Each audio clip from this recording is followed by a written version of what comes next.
Alaska Aviation Museum Hall of Fame would like to honor the Wien family by awarding them the 2023 Pathfinder Award. Ralph, the oldest of the Wien brothers, worked as a mechanic in 1925 when he was brought back to Fairbanks by his younger brother and founder, Noel Wien. Noel would teach Ralph to fly until they opened a company together called the Wien Brothers in 1927. Noel, along with Russell Merrill, was contracted in the spring of 1927 to fly a film crew to the Arctic. While Noel was still missing in the Arctic, there was still the last flight that had to be made. The only aircraft available was an open cockpit Waco with an OX-5 water-cooled engine. Despite having a cold and only 10 hours of dual and solo time, Ralph decided to make the flight. With poor maps, after flying over the fog, he finally landed in Nome. He had almost pneumonia, and he made it to Nome and then to Candle and Deering and came home with this airplane. And it was, with his experience, to take that on was, my dad thought it was pretty one of the most epic flights. Once Noel was found, he continued to fly through the territory until he, unfortunately, passed away in a crash on the way to Kotzebue in 1930.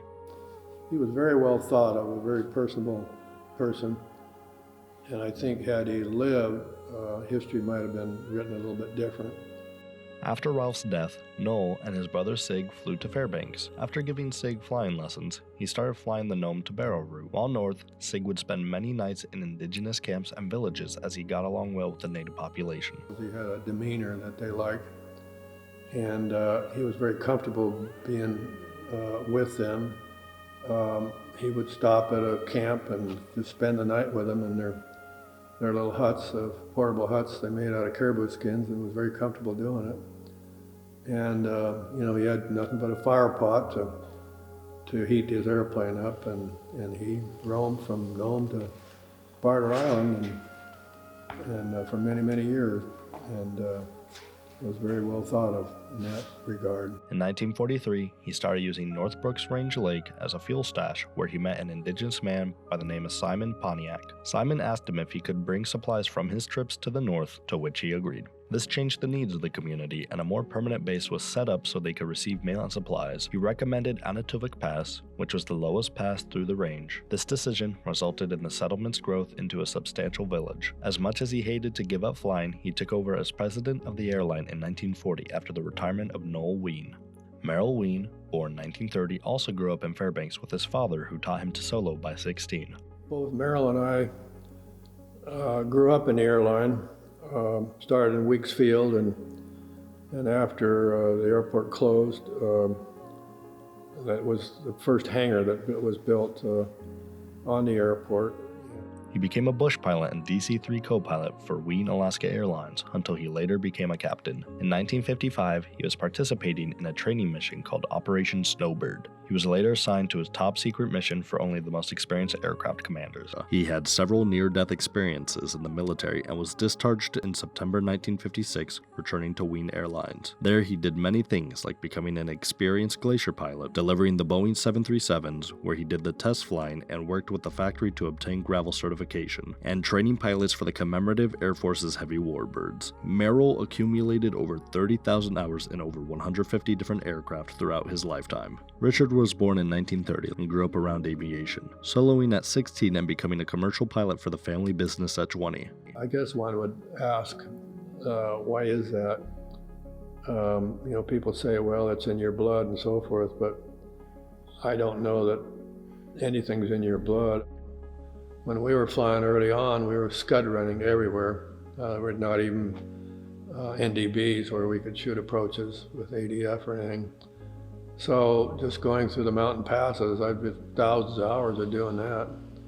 And a lot of pilots got killed doing it because of the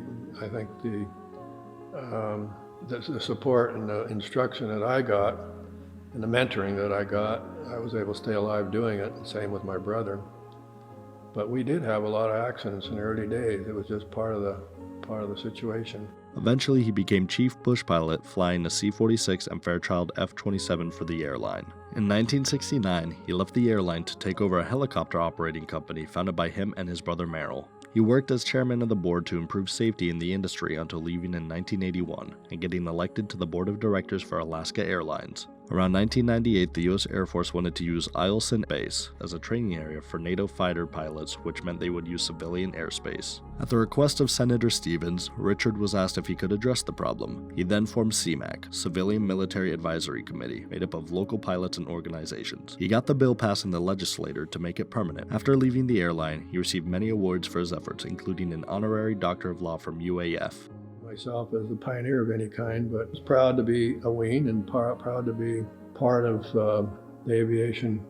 I don't view myself as a pioneer of any kind, but I did know a lot of the early pilots from growing up around Weeks Field. The Wien family has left behind a legacy of courageous aviation feats that form the founding history of aviation in Alaska, and we welcome them into our Hall of Fame.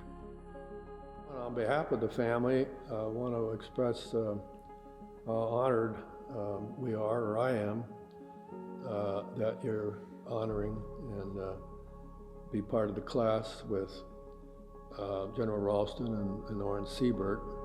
I've known Orrin for a long time, and I've heard very good things about General Ralston, so it's, on behalf of the family, it is an honor to be recognized, and certainly appreciate that.